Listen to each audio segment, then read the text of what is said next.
Hello, and welcome back to Lady Balefire's House of the Dragon review, and today we are going to review episode 10, The Black Queen. And with me, we have Dain Bornhald of the Whitecloaks. So how are you doing? I'm doing good. Was it actually called the Black Queen? Mm-hmm. The Black Queen, yeah. Who was the Black Queen? Rhaenyra. She's not black. Okay, it's going to be a long review, huh? Hopefully not. So, we got the wine out today. I brought this out. I was going to actually save this for doing like a rewatch show, but I realized I don't care about this show enough to do a rewatch because I've hit the apathy level with it. But anyhow, I'm drinking Paso Dragon in honor of the Daemon and Aemon fight that we may or may not see, depending on how freaking slow the show goes. Yeah. So yes, season finale. So tell me, Dain, are you a book reader? Yeah. Yes. Well, all of A Song of Ice and Fire, and I've read Fire and Blood, and the Reread book of it art too. that came before. Reread it for this. Liked it. Thought there's enough in here to make possibly a good show. I wouldn't have picked the Dance of Dragons as the first thing. I think the Conquest would have probably been the best place to start. Yeah. And they made creative choices that are just mind-boggling to me because I get it, right? It's a dry history book, but you can play that up in ways. And I enjoyed the book more than I liked the show because the book didn't put me to sleep. I know, I agree with you, and I think among our circle of friends, both of us are known for our rather, hot takes on this show, would you say? Well, yes and no, because I think we should clarify right out front. Like, this is not a disaster like Rings of Power or Wheel of Time, Wheel of Prime, as we call it. Like, it's a good, well-produced show, right? And Yeah. it doesn't have a lot of the technical flaws. That's for one. Yeah. The writing, I think, is predictable, and the acting is somewhat wooden in places, but it's not mind-bogglingly stupid, like going for a swim in the ocean stupid. Or I don't know. Well, take your pick. Any 5-second clip of Wheel of Time is going to be stupid by default. So it wasn't that bad, but it wasn't good. It wasn't. Like it's a mediocre show. So stop acting like it's a brilliant show just because it's not bad, right? Yeah, that's how I feel completely. I'm not grading this on a curve. Don't let Wheel of Prime and Rings of Power lower the bar for you. If anything else, you should demand a higher bar going forward. And that's my view on this. And that's, yeah. And I think we're of the same mind on that because I definitely feel like the same way with you. And the show has been just, I don't know. It's like, there's some good parts, there's some more bad parts, and it's just middle of the road. And this episode is a perfect example of that. So shall we dive right into it?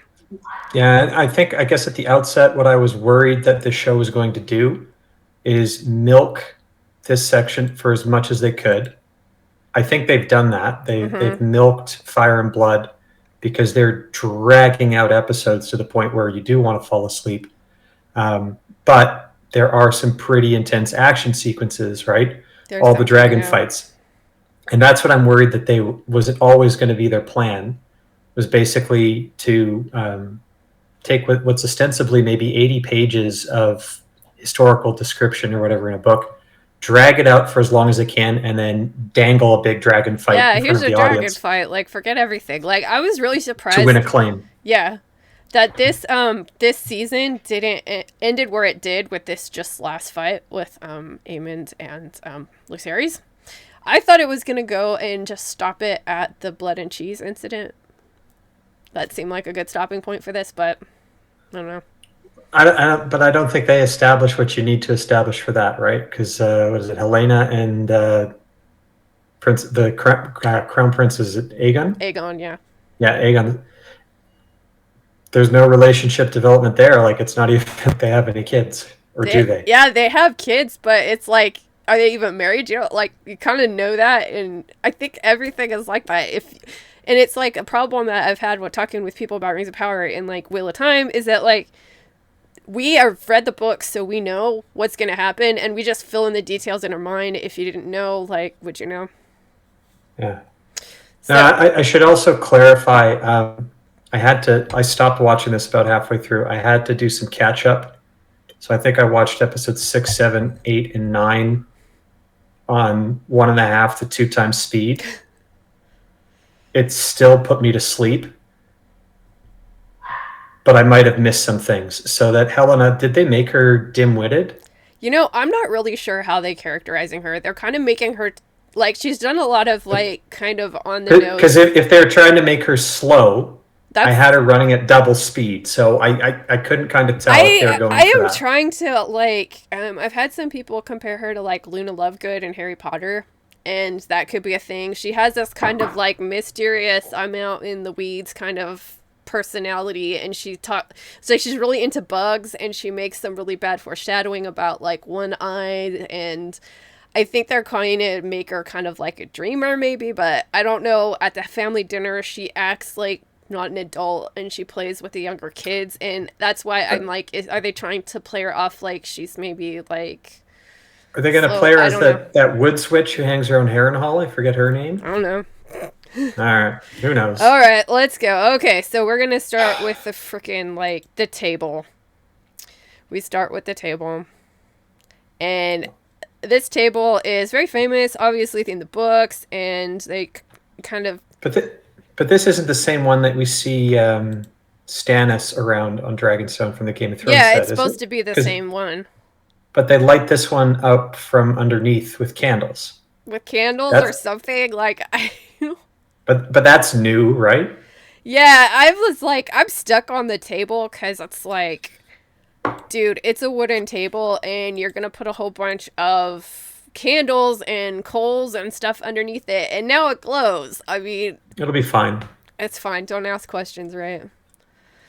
I think the bigger issue is did they actually like label names of places? Yeah, they did. I mean, I saw some Weird. things. Like, you could see Moat Cailin and Greywater Watch and stuff in the neck. And yeah, and so the stuff starts like with it, Rhaenyra talking to, I think she's talking to, Lucerys here, the middle kid. And she's just, talking about what you have to do as king. And we just, we hear this stuff from Rhaenyra that's just not really her character at all. And I think we talked about this when we first watched this. And it's like all of a sudden she cares about duty and what she has to do. And it's just... Well, she has a consistently inconsistent character, but Yeah. I find it so. Here's the thing. I think the show is going out of its way to make you root for her, Mm-hmm. I think so too. more so than for Alicent. Yeah, and then it's like she's Oh, telling him, it was my the duty, connection. and this is what I wanted. Like, I was 4 and 10, the same age as you are, and I had to earn my inheritance. I'm like, how did you earn it? What did you do? Like, you made no attempt to try to learn how to play the Game of Thrones. You just whined like a little child up until, like, last episode. I don't know.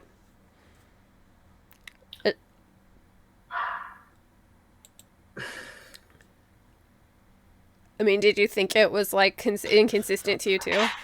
So let's just get back to what is the story supposed to be, right? And it started out, and they were trying to deny Prince Daemon as the heir to the throne, right? Yeah. They And wanted... it was Hightower that urged for them to basically make Rhaenyra the Yeah. heir to the throne. Yeah. And now the ultimate irony is you fast forward 20 years or whatnot, and Mhm. Rhaenyra is now married to Daemon. Yeah. Whoops. And meanwhile, Hightower's able to get his daughter in with the king. Yeah. So now he's got grandkids who are, so he's basically He's eating in his the own best crow. position he could be But- in. But why does the king stubbornly insist on sticking with this decision from 20 years ago? I have no idea. And one of the things that they don't do in the show is they don't, like, establish that Rhaenyra was popular when she was a child. They called her the realm's delight, and she has since matured into a fat, middle-aged woman who is just kind of never outgrew that kind of nasty teenage kind of girl attitude that she has. And I think, And she has a bunch of bastard kids. yeah, But she has. but here's the other thing where the show just gets so freaking ludicrous is it's so painfully obvious that those kids are bastards. Yeah. That they had.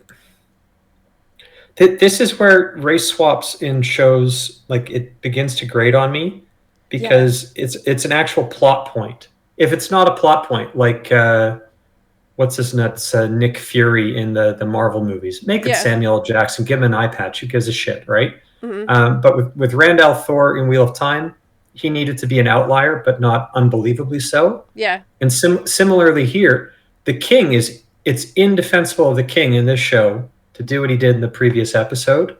Mm-hmm. They even had to insert a scene about a black horse and a white horse having a chestnut colt. Yeah, which is incredibly racist. I'm just gonna put that out there. But that kind of happens with the woke stuff, is it get themselves into these things where you end up being really bad like that.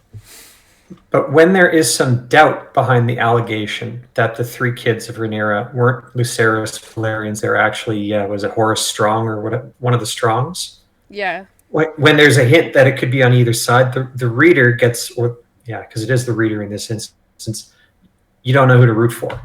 Yeah. Here, all this does is Rhaenyra, you totally have bastard kids. Yeah, it makes it so obvious. It was your whole plan, and everybody knows about it, and the only reason you're getting away from it is because your father is inexplicably just in denial. Yeah. Which doesn't make you look good, doesn't make the king look good. It just makes doesn't all make the any of that sympathetic. Stupid, right? But here's the thing.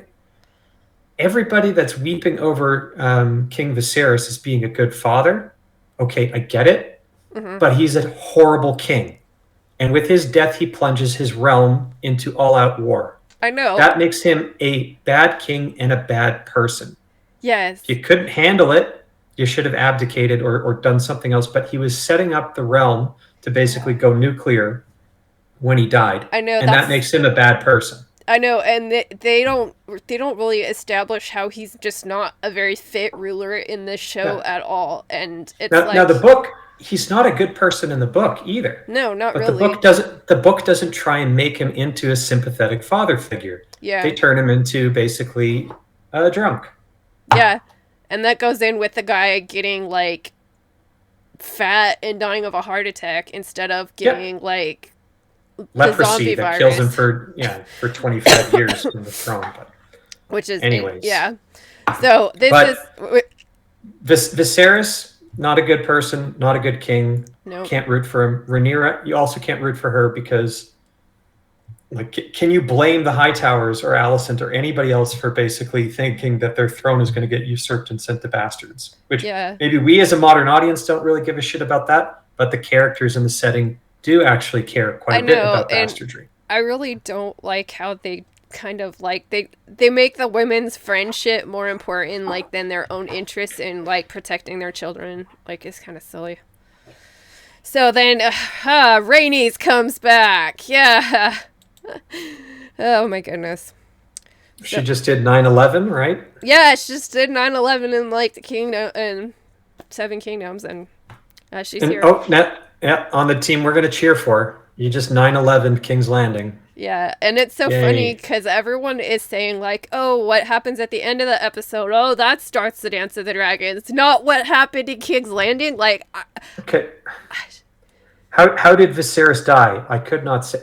You guys were just fucking there, and half of his face was gone behind a mask. And Daemon, for some reason, comes out of this, and he's like, "No, he must have been killed." Yeah, that is so stupid. God. He stood up for 5 seconds and said, "Oh, isn't it nice how we're all getting along?" And he couldn't even make it through the dinner. You knew the guy was basically on death's door. He's a corpse. And he draws the conclusion. And he died. What happened to it? This show is so stupid sometimes. And Rhaenyra is surprised that they decided to crown Aegon king instead of her brown-haired kids. And this is or herself. The funny thing this is a shock to It basically puts her into a miscarriage. I know. It's so silly because this basically happens like the things in episode 9 happened the day before, and this is the day after. And I was kind of curious about this, and then the directors and the people at the end clarified it. Like, it's basically the stuff is happening at the same time, which just isn't happening in the books this way. But who cares, right? It's a show. So, I don't know. I just, this is so bad. A day, perhaps 2 days ago. And it's so silly because, yeah, I don't think she's going... Viserys has been slain. It's like, who would need to kill, like... Who would need to kill that guy? Like, honestly. All you had to do is blow on him and he'd fucking fall over dead. That's how near death he was. Silly. And then, like, David comes out and then he thinks that he was killed too. Oh my god. She starts, I can't believe those people who called all of my kids bastards would have done this to me. I know, and then to make it worse in the previous episode, they have to bring in the, like, Song of Ice and Fire retro. The Whore Queen murdered my brother and stole the throne. You knew! Oh, God. How did she murder him? Brother wasn't murdered. He just died. That war isn't mine to begin with. Bitch, you just killed, like, 2,000 people in there! Like... Who started this war? Oh my goodness. The Greens are coming for you. She does ally with them in the book, right? Even though she strongly suspects them of having killed Laenor. They don't really mention her suspecting that they killed Laenor. This whole they killed Laenor is a show thing, and to me, you know when they get even that was a body misdirect, right? Because I think Daemon probably did something, but through enough separation that nothing could get traced back to him, and it was like a jilted lover. Yeah, there was a separation of time between the events, so like they could reasonably say, yeah, like we don't know what happened to this guy. It happened on the other side of Westeros, like in like Lannisport or something, and like Daemon wasn't involved and it didn't happen like right after, and they didn't get married right after, but for that episode to work they needed the drama of all of that happening at once. And I think that just created a lot of problems because it's like because now they couldn't correct this, but you're like wondering about this chick, like why are you on this side, like at all? Granted, I know that the son's not dead, right? That's another switcheroo thing that they inserted in the show. They didn't want to do the, like, kill your gay tropes. So they, like, had him run off with his boyfriend, which is insanely selfish and mean to do to your parents who just lost their daughter. But, yeah, no consequences. So anyway, she needs to be an ally of them because she has the biggest dragon. Yeah, and... Or one of them. Like, in the book... Rhaenys is Laenor's mother, and, like, you know, she's always been on Team Rhaenyra because of that, because of the houses tied together, and she doesn't have this, like, oh, you killed my son kind of thing. And she might actually believe that she's the grandmother of those kids that everyone calls the Strongs, because guess what? In the books... She has black hair. But there's some ambiguity in the books as to whether it's a legitimate charge. Here, there's no question. So they just look dumb, and so if there was a conversation between them, right, with Corlys basically saying people remember names, not blood. Yeah, like he just decided to become king of the cucks. Yeah. Cucking. Granted, it wasn't him that was cucked, but it's his house that gets cucked. But, I know. I mean, it's so silly. I mean, like... That was pretty racist, too, of the show. Yeah. Cuck the black old man. Yeah, and, like, in the show, right, so Rhaenyra has... Her mother was half Arryn, and her, like, the Arryn side has dark hair, and Rhaenys was Laenor's mother, and she had black hair, so there could be some off chance that your kids might have dark hair. But in this show, like, they're just so silly. But that's what they wanted to do, because, you know, diversity. And so they find out, and I just think this is so silly.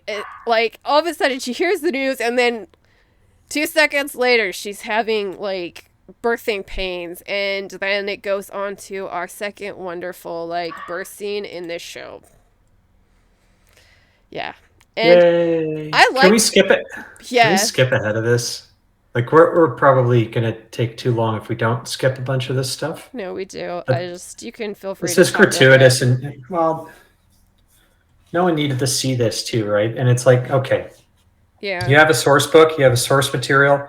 There's no dialogue in there. There's the occasional line thrown in from a historian, but you have the general plot points and events. Yeah. But the really good thing about the book is the different perspectives. Yeah.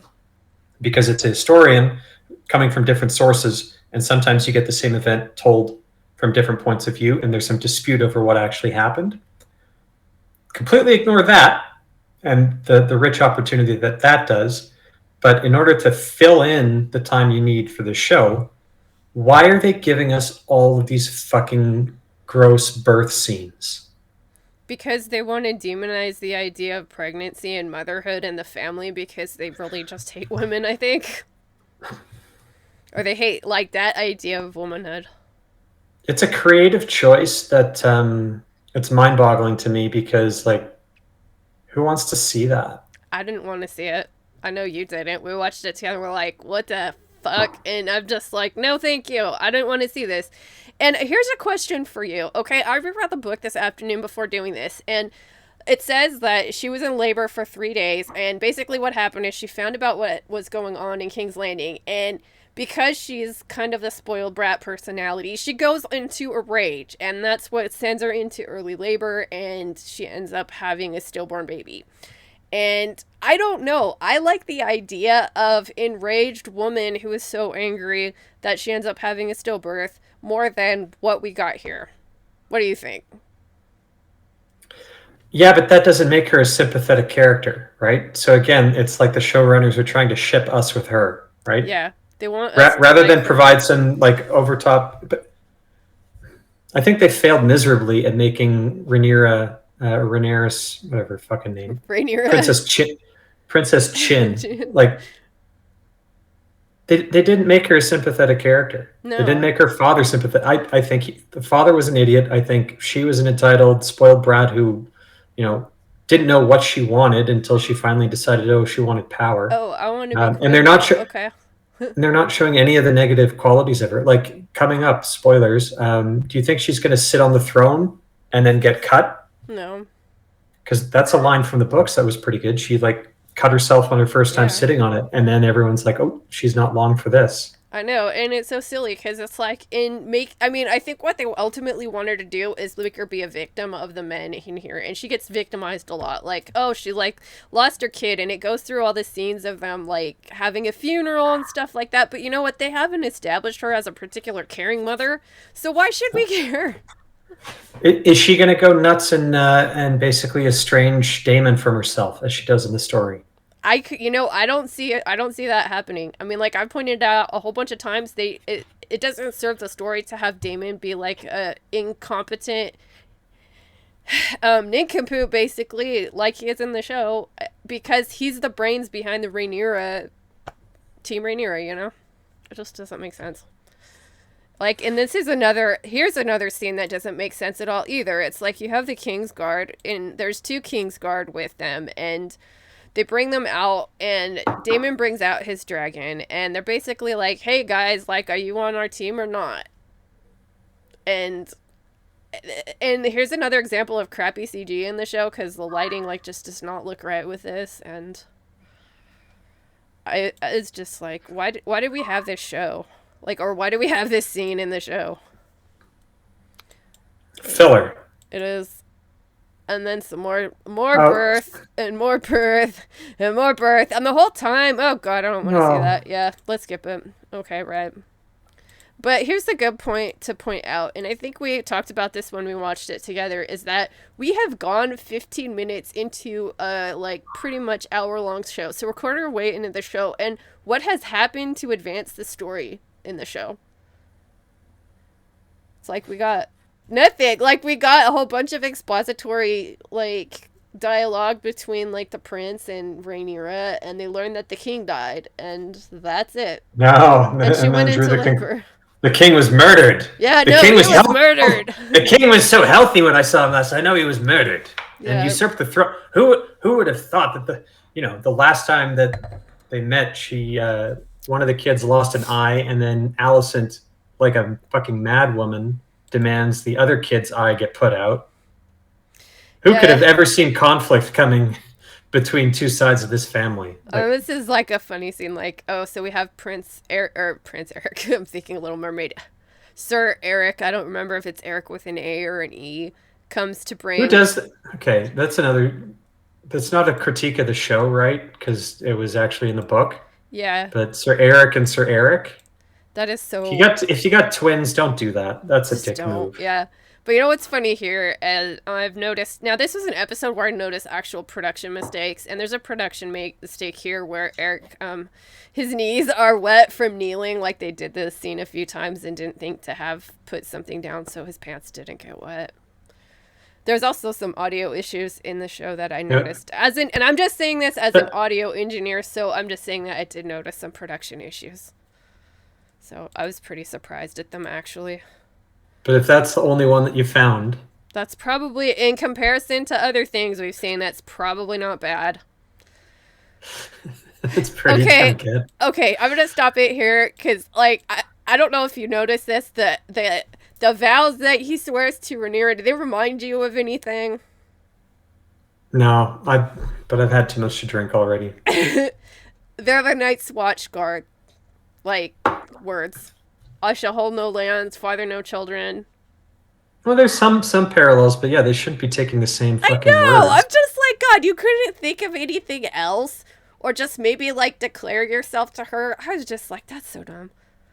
I hate that crown too. It looks like it was 3D printed. Probably was. Yeah. And so they do that, obey her commands, and here they all are standing around, and that poor woman with that horrible mop wig. And so, yeah, she's a queen now, and it feels good, but Rhaenys Can you go back? Can you go back a sec? Yeah, to where? So he's got the crown in his hand. Yeah. Oh, okay. Oh, sorry, I missed it. She actually was crowned. I thought she was crowned. Yeah, he you skipped ahead. I'm sorry. I thought it was inexplicably on her head. No, I'm advancing the video because I know if we. But that's a bigger mistake than the fucking wet knees. But no, okay. No, I was just doing that because we don't. If we did this Whitecloak style, we'd be here for like 5 hours. Oh God. But I just thought this was. I just hated this part too. Like, why not make it an actual ceremony? Like it was in the books. Like I mean, think about the PR of this. Like you're declaring yourself queen. Like declare it in front of people. I think we're gonna have a good laugh coming up here because this is one of the most stupid. Yeah, again, it's another expository there's the fire scene. going into the table, a wooden table, like. With names like etched on it. Like what happens if like they want to rename something? That happens from time to time, right? I know. It's like, come on. There's no red priest of R'hllor there to kind of make it make sense. Like they're doing some magic. No, the magic's gone. We're just putting the candles in the wooden table to make it light up. That's as stupid as that stupid frickin' table from Rings of Power. Okay, would they've called it the Seven Kingdoms without Dorne in it yet? Yeah, they probably would have. They probably. Yeah, because they're technically 8 kingdoms, right? Riverlands versus Iron Islands kind of shit. I don't know. I'd have to look that up. I'm not quite in my time. I think they eventually did submit Dorne, so it wouldn't have quite been the 7 kingdoms yet, but that's like nerdy points. Goodness. This show, man. But that table, and it's like, yeah, and they're going around talking about... It's just so silly. And I talked about this last weekend, too, or last week's review, is that, like, in the books, the women have agency. There is Alicent going around and... Stop. Sweeping everything. Oh, we have to do this. We have to save this. Come back for this, guy. What? What is our strength? 30 knights, 300 crossbowmen. Dragonstone's easy to defend, but as an instrument of conquest. And then let's get going to, what did you call him? Captain Obvious here. Oh, Captain Obvious here. I know, this is so funny. I cannot speak to the numbers. And this is so silly because they're basically just renaming the houses that are loyal to Dragonstone. Like, these are your liege lords. Talking to the audience rather than to each other, Yeah, right? this is expository dialogue, and I'm just like, this could be a show versus tell. And then it's like they're just going on, how are we ever going to do anything, like, when we just have this meager little thing? Let's talk about Lord Grover. Like, that's the biggest thing in this war. I know. I'm going to go talk to him. What about Storm's End? Yeah. Okay, so they'll go to the north. This is just expository maiden butler dialogue, like I said early on. And this is kind of because of the time jump and the fact that if we had established who these people were, you probably wouldn't have to tell us that. And they make such a big deal of putting these little chess pieces on the map, and I'm just like, there isn't any other more important part of the story that we could have got in this part. I don't know. Like, I look at the show as missed opportunities to do something better. So, we got a fleet. Okay, and we got the sea snake. And so they've been at this for, what, 2 minutes? They've talked about the fleet, Lord Grover, the Celtigars, 30 crossbowmen. Ooh, the Lannisters are no good. I know. Still talking about who used to be a hand. Yeah, the Hightower fleet. I know what we're waiting for. We're waiting for the guy. We're waiting for Captain Obvious. Yeah, let me find Captain. How long? Here we go. Here we go. Okay, here we go. Captain Obvious is gonna bring out the real, like, big guns here. Dragons! No shit.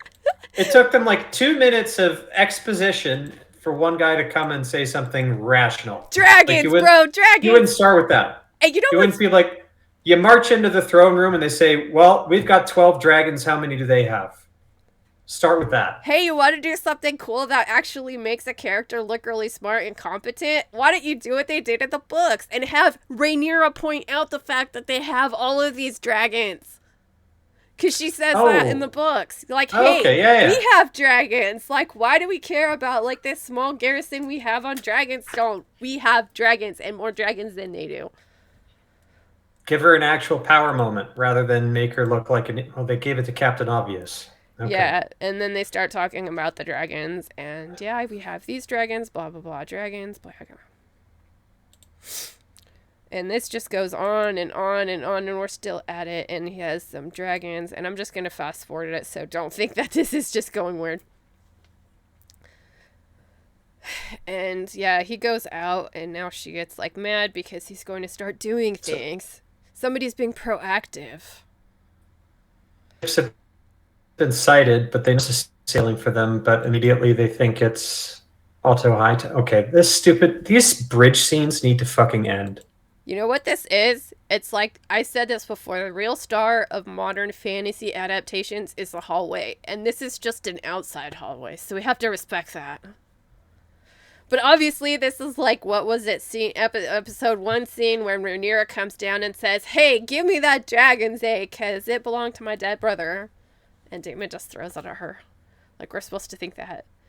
Now, I went back in the book and say, hey, they were smarter than the show because they actually sent Maester Orwyle to go treat with them. You know, somebody that doesn't have as much, like, political value as, say, Otto Hightower. So once again, we get them putting somebody that's really valuable to their cause, like, in harm's way. And then it's just by Rhaenyra's, like, temperance as a strong female leader that nothing happens. Just like with Rhaenys. Even though it would be a great time to take somebody out with that dragon. Yeah, you could also argue that her not taking out Otto Hightower just basically makes the war inevitable. Mm-hmm. I think we can. And can we talk about the staging here and how stupid it is for her to walk through the brace of enemy soldiers to get to Daemon? Yeah, who planned this? Right, it's not even logical from an action point of view, but the blocking is just awkward. They just wanted to recreate that with, like, these are my team. It's like that part in West Side Story with the Jets and the other gang. And And again, we hear, oh, we're offering terms. Now, something happens here that is just kind of obnoxious to me. And then Daemon comes out just like he did in the other thing, same shots. And then he says, oh, we can have your sons be cupbearers for the King Aegon. And I'm like, okay, all of a sudden being a cupbearer is like honorable now when it wasn't when she did it. And yeah. And they're saying all the symbols of legitimacy go to Aegon, which is true. But then he is going to Wait, give... if Aegon's wearing the Conqueror's King, then what? Or the Conqueror's crown, then what crown is she wearing? She's wearing one of the Viserys crowns. And then, she's got to do that big Chad moment of taking off that pin and throwing it in the thing. You're no hand of mine. Yeah, no shit. It's just so obvious, like, wasted. And here is where I wanted to stop. She's going to give here. And now I remember when I first talked about the Alicent Rhaenyra relationship, when my very first thing with Pips, I was like, hey guys, they're playing these people out as lesbians. And I mentioned that, you know, Alicent is sitting with a book in her lap and Rhaenyra is saying, oh, I'm happy with my position right here, while she's looking up at her tits and stuff. And they talk about eating cake, which is a euphemism for, you know, certain sex acts. And yeah. And yeah, and I went and did some research into this, like thinking what were they trying to do for another video that I'm making. And yes, they were written as lesbian lovers, and the actors played them like they were lesbians, and they were directed to be lesbians. So I was not wrong in that. And some people are like, oh, I don't care what the people say. I'm like, you know what? If all the actors, directors, and producers are all saying, like, clarifying their intentions, I'm just going to go with what they say because that's all I can do. So here's, like, all of that crap comes full circle. And this is the page of that book they were reading that Rhaenyra tore out the page and, like, trying to get, like, Alicent to pay attention to her. And all of a sudden, so Otto, her father, is bringing that page to her and telling her, remember, you used to, like, you know, rub uglies with my daughter. Lunchbox. Yeah. Okay. Yeah. I'm just like, and they did exactly what I thought they were going to do, is they're going to say, you know, Rhaenyra and Alicent were lovers, and it's that evil patriarchy that, like, made Alicent marry Rip them apart, and if only, just remember the good days. Yeah, exactly. And this is why I absolutely hate this freaking scene. I hate it so much. And I just wanted to point that out in case people were wondering what that page was. So we're talking 20 years later, and her dad has a page of that book, man. Cheap. And she goes on and, like, let's advance this. So they just end up leaving, and we have more. There it is. Simple truth. We got more dragons. No shit. Yeah, no shit. This is funny because it's not Rhaenyra who says this in the book, it's Daemon. So it's like, okay, we can make Daemon look strong and sensible and capable, but nope. And then again, they're trying to make it out like Rhaenyra doesn't want to go to war. Now, I don't like this because in the book, Rhaenyra's a hothead, Aegon's a hothead, and then there are certain people like Daemon and Alicent that kind of temper their hot-headedness, and you learn the stuff about all the characters that way, but this is just virtue signaling. Then she's like, no, we can't do that because, you know, we're women and I have to do what's best for the realm. Like she's ever cared about the realm before. She just does it. I mean, when did she do it? It's like she talks about her duty once when, like, Kristen Cole is like, we could run away together. And she's like, no, it's my duty to be queen, and, like, I have to get married and do all of that stuff, so I couldn't possibly run away with you, but we could still, like, hook up on the fly. And that's the only time she's been concerned about duty, but all of a sudden she cares. It's so much easier to buy this if she's like she is in the books, which is just self-centered, like, brat. And they stole your birthright. Oh.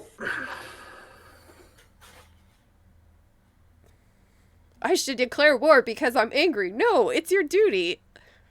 And then here they go. They're having this silly thing, and they're trying to, you know, establish a relationship. And this is like just... Now, this is where it gets stupid, right? Mm-hmm. when they bring back the Song of Ice and Fire, Mm-hmm. because it's implying like ages of it. Okay, and now Damon decides to choke a bitch. Yeah, before we get to the choke out point, like, what are your feelings on them, like, retconning the Song of Ice and Fire prophecy? Well, for one, I thought George R. R. Martin was kind of retconning a lot of prophecy into the story because the whole prince that was promised stuff I think comes in a little bit later. Like it's not really established from the outset, and it's not really a big prophecy setting, or at least that's not how I read it Yeah, it's originally. in, I think, book 2 or 3, and it's Dany's House of the Undying vision, and she sees Rhaegar talking about the prince that was promised, and his song will be the Song of Ice and Fire, which is, of course, specific reference to Jon Snow, who is a Stark with North and Ice and Fire Targaryen. But they're trying to Potentially, but so what it's implying is essentially that the Targaryens left Valyria to go to Dragonstone, conquer Westeros, because eventually, someday down the line, the prince that it was promised, although it's a gender neutral term in Valyrian, so it could be prince or princess, will be needed to confront the darkness that comes out of the north. of the night. Yeah. And then basically that might be a reason why Prince of Viserys, instead of being, the drunken idiot that he is in the books, actually had a reason for wanting Rhaenyra to inherit the throne because he thought that the Long Night was imminent and wanted his daughter on the throne. And maybe he knew more about the prophecy through some dream or vision that implied, it has to be a blonde girl that rides a dragon that does this. I know. I kind of implying that Daenerys had anything to do with how the Night King or whatever was settled, or Jon Snow for that matter, because I remember that episode and fucking Arya did it. Yeah, no, it's like, it's so funny because there was somebody else's, like, in a video pointed out that they all have this vision of dragons returning to Westeros, and it's I never liked the retcon because it was always a time, it kind of happened after they lost the dragons, and it was kind of like referring to their get dragons again, and all the dragon dreams were dreaming the same thing, that the Targaryens would have dragons again and they would be strong like they were.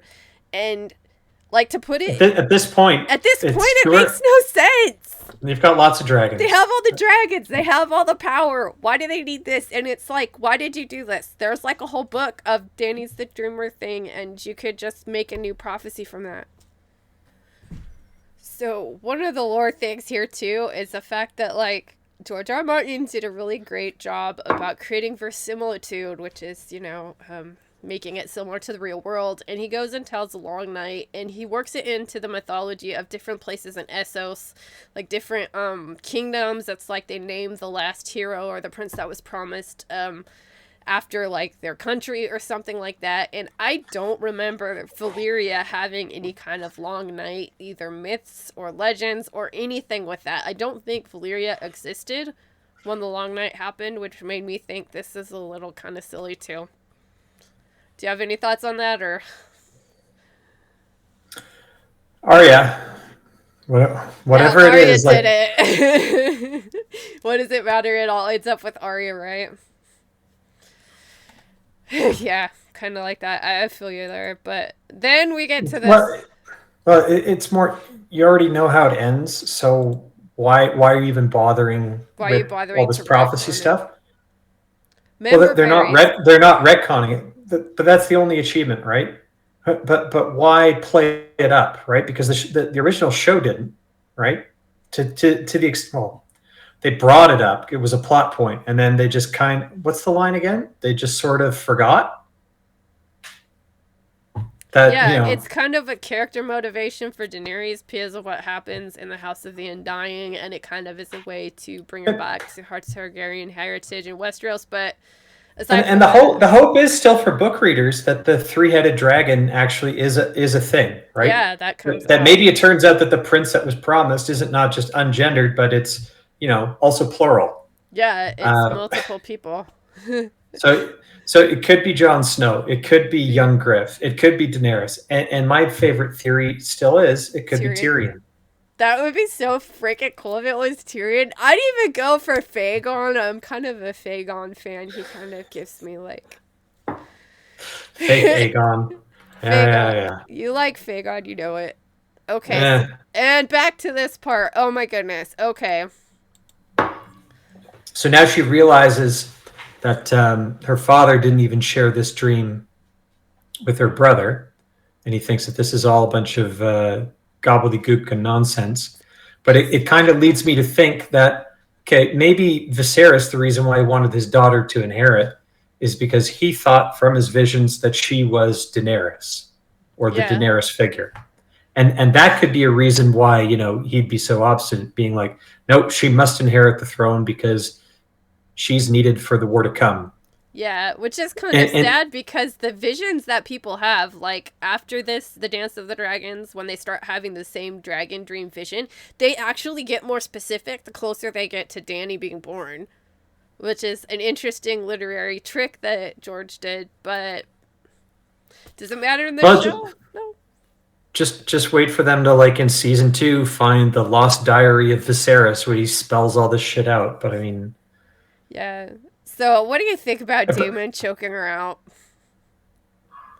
I'm oh, just now he's like, a bad guy again. This is yeah. good because I don't care for her, and probably I know, it's like, it's silly, but this was, again, another example of where the audio was wrong here. They had her doing some ADR, which is automated dialogue replacement, or I'm kind of on the fence whether it's ADR fully, but she makes some choking noises, but they don't match up with the noises, like the facial expressions of the actress, so I just an don't want to audio look at her thing. face. You don't want to see anyway. That's just me, but then she's all like, oh my god, he never told you, did he? You were never meant to be king. Didn't she just have a miscarriage this fucking morning? I don't know. Gross, but, like, I don't think you're out of bed. Yeah, and then, okay, here we go. We're bringing back Corlys. So, this is where, when they're supposed to ask lore experts, if we make XYZ change in the story, what are the long-term repercussions? And one of my problems with Rhaenyra is that, or Rhaenys, excuse me, is that it makes no sense for her not to be on Team Rhaenys if they support their grandsons and stuff like that, like they do in this show. And this whole forced drama of her not liking Rhaenyra, which really started before Laenor died, with her in the first episode where she's basically saying, Yeah. like, it's the patriarchy, like... But as we discussed, by them not doing any proper separation with Laenor's death, Mm-hmm. and that these two obviously know that Daemon and Rhaenyra had their son killed in order to get together. Yeah. Like, it just makes their support of them not really make sense. And it's like, to me it never made sense anyways, because it's like the grandsons are going to be like the heirs to the kingdom, which is kind of what they always wanted anyways. So it's like they're getting what they wanted, a little delayed. So why are they angry? Let's not forget that Prince Daemon cut off his fucking brother's top half of his head at the fucking jawline. Yeah, and they're not angry about that so much. Not at all. Like, he was just really ambitious, and I was too ambitious too. We had a really nice dinner that night. I wasn't invited, but it was all good.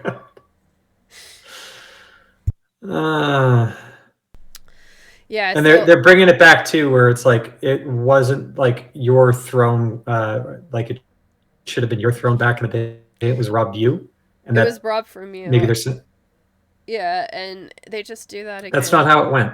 I know. It's like you wanted Laenor to be the heir because you realized, like, by that time you had a son and that his claim would be screwed over by that. So by him marrying Rhaenyra, it's like rectifying that. And now your grandkids will inherit the throne. Why are you angry?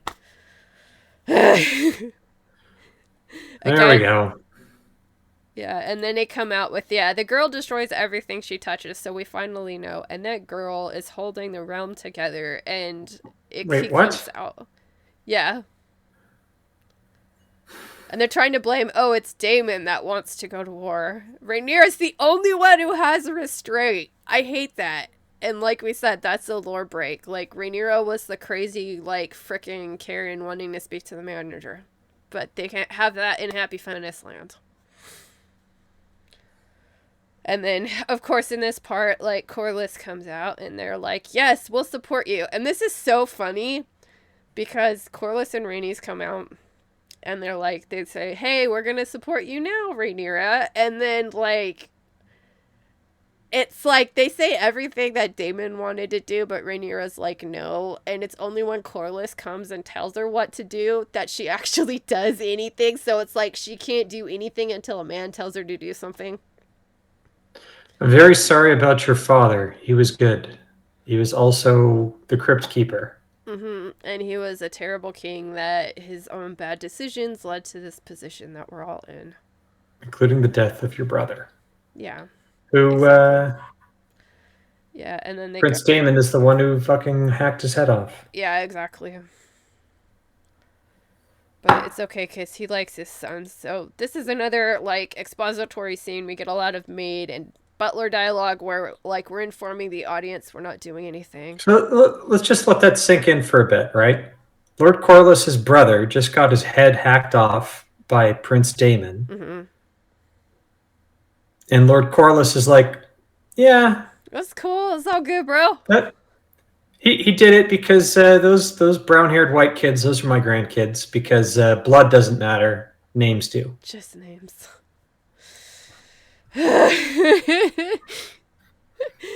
Oh my goodness, yeah. So I'm just gonna go take this. This goes on and on and on. And then, of course, all of a sudden, Rhaenys supports her now. Like, thank you. Like, oh, you're so awesome. And it's like she's gone from, like, extreme fence sitting to, yeah, I support you now, Rhaenyra, because my husband told me that's what we're doing. And, yeah. And this is He's got blonde dreadlocks. Yeah, I hate the blonde dreadlocks. And on the daughter, like, she looks like she has a mop on her head. And that is just awful. I would never do that to somebody. I would never ask them to wear that. So I'm just going to fast forward. This scene goes on. Looks like 2003 Beyonce is what she looks like. Yeah, so then we come up to the idea with, like, Jacaerys says, hey, we should take these messages because we should try diplomacy. You know what's really funny? In the book, it's Daemon that suggests, hey, war is bad. We've been fighting this war in the steppe zones. We should apply diplomacy first. But, of course, men just do all the bad things in this world, so. Yeah, so then they come up with this. Maybe they're just spreading the dialogue around, but at least, like, this is somewhat tracking how the books went, where people go, and... Yeah. And so I'm just going to try to advance it. And then she has, this is kind of a perplexing scene for me because the logic kind of doesn't make sense. But she basically makes you swear on their version of the Bible that you're not going to start any fights. But the way that she says it is like, we're Targaryens. We don't even, like, worship the seven. But sometimes you got to just, you know, pretend to do what your subjects do. And she busts out the 7-pointed star and makes them swear they're not going to do anything. Which is important for what happens next. But... why all the other dialogue? I don't know, because if it's not important for, like, the Targaryens, then you're, like, asking them to swear a meaningless oath. Swear it to me now, under the 7, okay. So they basically go, and this does under the eyes of the 7 that, you know, are for them, not for us. Yeah. See what I mean? It makes no sense. And I know you kind of disagreed with me when I saw it, but it's like you're saying we don't worship the 7, we're Targaryens. But Mom, like, why? Yeah. Because people need to know. It's like, but no one's around. I know, and again, I know that people have talked about this, but he has, like, name you could pull out, but fuck, you could pull out like a Valyrian relic, right? Swear on Dark Sister. Yeah, or something and it's like funny that, because right? they don't have the 3rd dragon going out, but here we go. So they go out on their dragons, and this brings us to the big action set piece for the show. Now they do it right? The kid that took out Aegon or Aemon's eye is the one that gets confronted here, right? So there's some bad blood between these two. Yeah, there's bad blood. But so what they do is they send the older son up north to deal with the Northmen because it's a longer and more dangerous journey, and that makes sense. And they send the middle kid, Lucerys, to Storm's End because it's safer. And they don't really make it clear in the show that it's safer because they're just assuming on the Baratheons that would support them. never thinking that like there's a new person. Shorter journey as well Yeah, it's a as, safer thing, and that's why they do but it. it was Luke that that took out Eamon's eye, I don't. right? Yeah, I don't In the remember. I fight. think it was Jace. I don't. I honestly don't remember. But it's. I mean, I'm probably gonna say it was probably Luke, but I don't remember, so I don't quote me on that. But this is another like weird scene. Like, what is going on here? And it Well, it's is. all black. You can't see it. Yeah, I know. It's Damon is coming into like some area, and he is talking to a dragon. Now, I was talking to another book fan who is a show supporter on Zach's show, and this guy was under the impression that the dragon that he's trying to charm is Balerion, and I pointed out, no, it can't be Balerion. That was Viserys' dragon, the last rider of Balerion. Balerion's dead, and the skull is in the Red Keep. So, what dragon is this? Is this one of the other ones that doesn't have a rider claimed? Like, because that becomes a plot point later in the Dance of Dragons, right? Because Yeah, there was like and three or four yeah, unclaimed dragons. yeah. There's six dragons that could be ridden, and the first three are tame. There's Silverwing, which was Queen Alysanne's dragon, Vermithor, which was Jaehaerys' dragon, and Sea Smoke, which was Laenor's dragon. But whether or not they can claim that dragon in the show because Laenor's still alive, we don't know. But then there's the three wild ones, which are Sheep, Stealer, Cannibal, and Grey Ghost. I don't think it's a Right. wild dragon. So, what dragon do you think it is? Like, or does it? I don't know, and I don't think it really matters. But if they do change it, and that this is secretly Balerion, the Black Dread. Yeah, I don't. I like. I honestly like don't know why he's even down there. What does this scene do? Like other than cool dragons. Maybe it's Cannibal. I don't know. I always thought that was a cool kind of like if he's doing the wild dragon stuff. But can we talk about this pretty shot? sure. Yeah. What is this shot? Is it the Eye of Sauron? No, Eye of Sauron. Saruman doesn't have lizard eyes. Excuse me, Eyes of Sauron. I knew you'd like correct me on that. No, but more to the point, right? So Daemon has a dragon, pretty big one.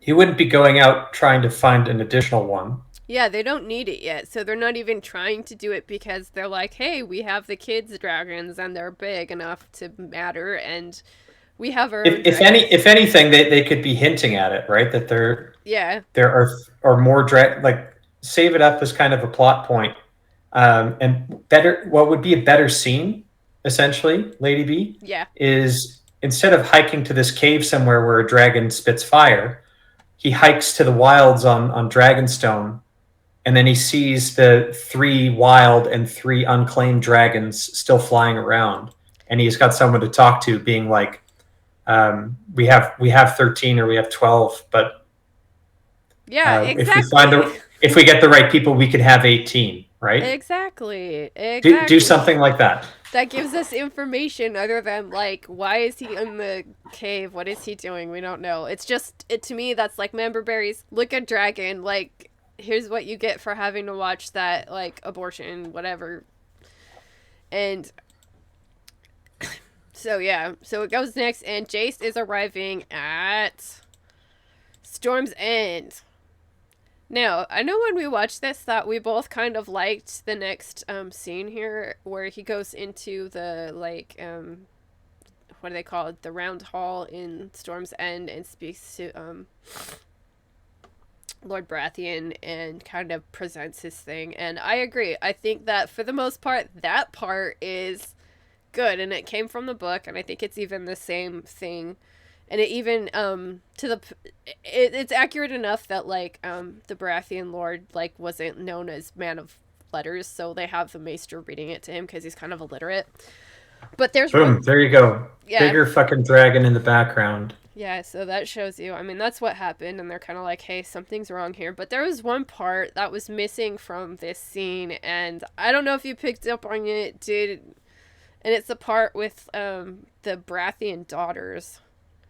And and one of them basically because goads them into a fight, right? Because yeah, like what happens is like he's gonna come in and he's going to say, "Hey, like here's a peace and treaty from my mother, like the queen," and Aemond is there, and he's like, and they ask like, "Oh, well, do you think you can marry one of my daughters?" And Luke says like, "No, I'm already engaged to my cousin Rhaena," and they, unbeknownst to him, and we don't see this because it happens before this, but like Aemond has been negotiating to get engaged to one of the daughters, and Lord Baratheon has 4 daughters, and like there's like the hot one, and then there's the clever one, and the clever one, Maris, ends up like she has a little tongue on her, and while they're having this, like, or after they have this part, like, oh no, she didn't. yeah, like she goes in and says something insulting to Aemond, and like I guess what I'm getting at here is there's an extra part of the scene that makes Aemon's rage at Luke a lot more substantial than what happens in the scene, and I really wish that instead of showing us like, I don't know, 10 minutes of a freaking like stillbirth disgusting crap, I wish they would have included that in the story, because it makes what happens next like so much more believable. Well, maybe they're already just supposed to hate each other just from enmity about his lost eye. Mm. Yeah, I guess of all the bad things, it's like I think when I see this show, it's just the missed opportunities. Like they could have done something a lot more cool than Oh that. well, once we get through this, I'll share my ideas for what I would have done with the show. But yeah, that's the other thing. It's a mediocre show. Um, there was always going to have to be a lot that they'd have to fill in just based Yeah, on the source material. But oh my god, it's a missed opportunity. And for people watching, I'll explain kind of what my vision for this would have been. yeah, And who knows? Maybe one day I'll get hired by HBO to actually make something good. yeah. So then we get the big part that we knew there was going to be a dragon fight of some sort at the end of the show to make everyone like it again, and we get the Arax versus Vagar fight, and okay, I don't know about you. I think this went way too long. Oh yeah, This is because just I thought he was going to get away. It went so damn long. I was like, okay, well he's that's gonna over. go, Maybe. and it's so annoying to me. I'm a huge, and I hate, and here's me like being totally cringy. I'm a huge fan of Star Wars Episode 1, mostly because I'm just a nerd, and it's not a great movie, and I know that now, but I still like it. So all I could think about this part was like the pod race part when they get in Now the this is cavern. pod racing. Are you sure it's not? Wait. Are you sure Wait, Lucerys here doesn't say like, "I'll try spinning"? oh, That's a try good trick. spinning. No, no, Lador did that in that like horrible fighting the crab killer guy fight. He was like, "Woohoo!" Oh But god. they go into it like kind of like a cave, like a kind of a cavernish looking thing here. And yeah, right here, and I'm just like, yeah, and it's dark, and then Eamon comes and he's screaming, and I think one of the reasons this didn't like have a kind of impact for me, it did, is because the actor is so Okay. freaking old. What? They're yelling at each other in a thunderstorm. How? They wouldn't hear it. And I was No, curious. Eric's, and he's yelling at his dragon. Like that's gonna work. I know, And it's like I looked at this and I'm like, what did he think was gonna happen? I don't think when I reread the book, there's quite a lot of detail about this part. So, and it's like he doesn't seem to regret anything that happened. So I was kind of curious, and just I went for this part. I had questions about this, so I asked a resident pilot in the Whitecloaks pips if it was logical, or would people be able to go this high above the clouds without like oxygen or something, and he's like, that's probably not the concern, but it would be really cold, so they could not possibly stay up there for very long. They get hypothermia. yeah.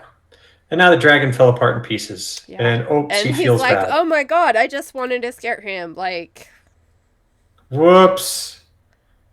Maybe, but why is he thinking that? It's like maybe war is coming now. Like fuck off. You I guys know, know war like is coming. whatever Like happened with Rainey's, like that's just totally fine. We're just gonna forget about that. Like that wasn't the first shot in the war.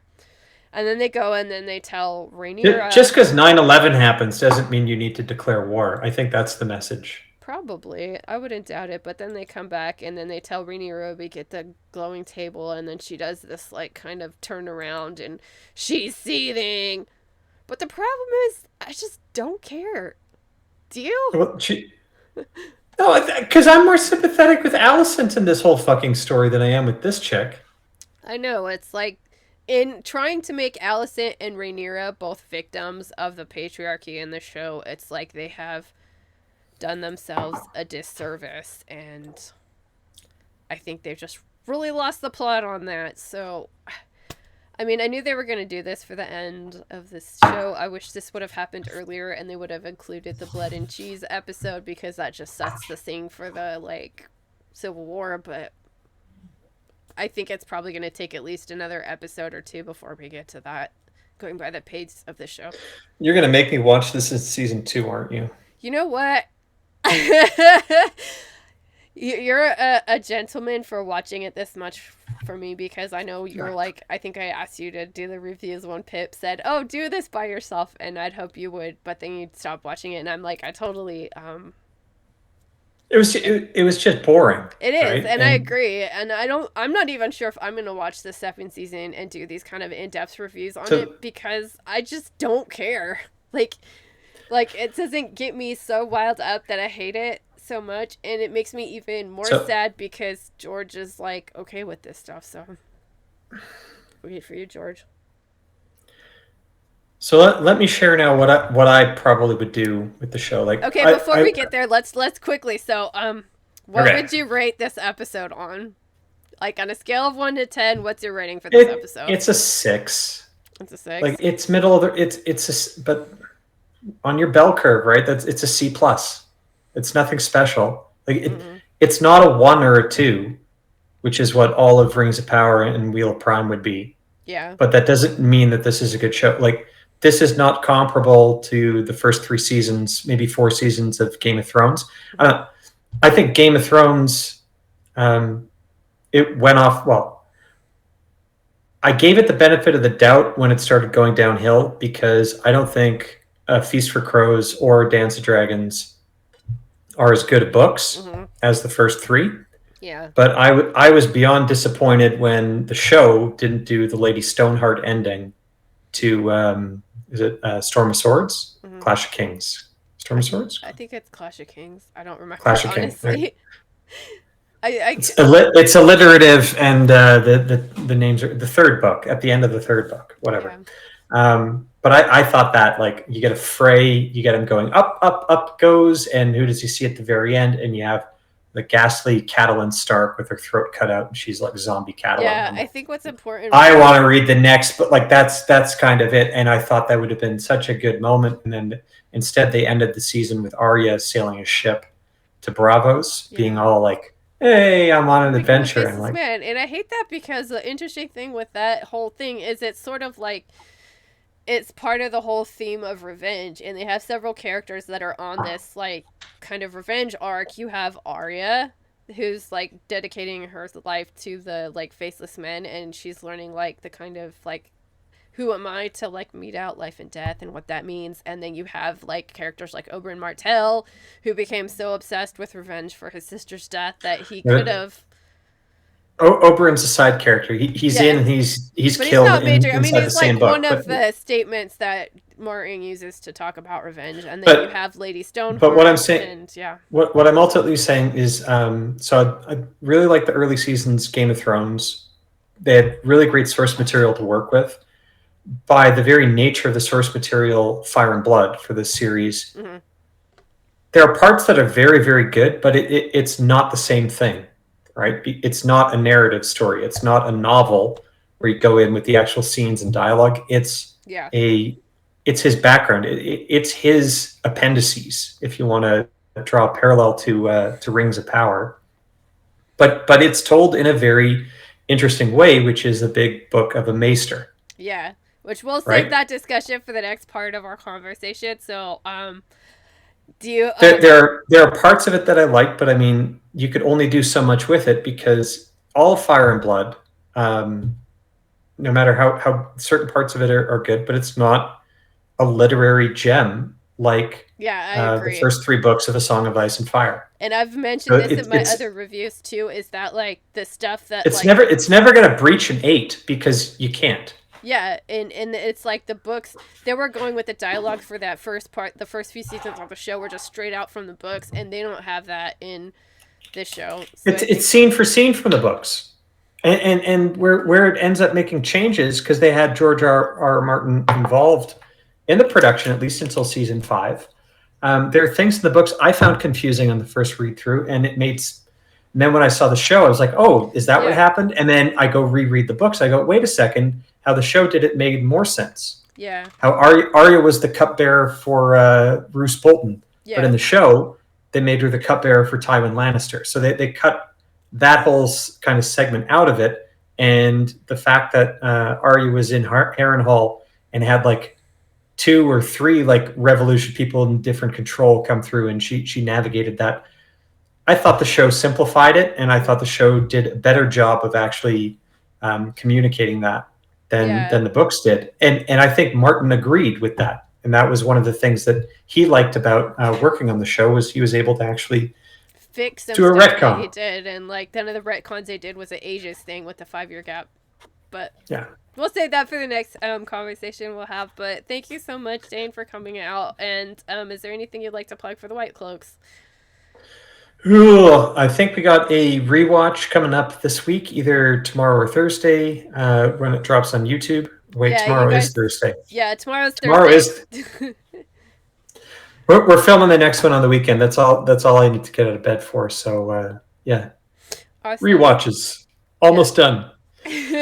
Yeah, we had fun on our women's circle, but thanks again for coming out. And in the future, I know I'm going to have the second part of this conversation I'm having with Dane where we'll talk about what we're doing if we're making this into a TV show. And I think I'm going to finally make the reasons why I don't like this show in a shorter video for everyone that's wondering. And I really don't know what I'm going to do after this. We have more fan fictions and stuff. So video series with Alex. And thank you guys for watching so much and for joining us for these reviews of House of the Dragon, or like we like to call it, the Hot D. So thank you very, very much. And thanks for joining us, Dane, for this hot mess of a hot tea. And we'll see you guys later in my next video. Thank you so much. Like, comment, share, subscribe. Thank you, Dane. Take care, guys.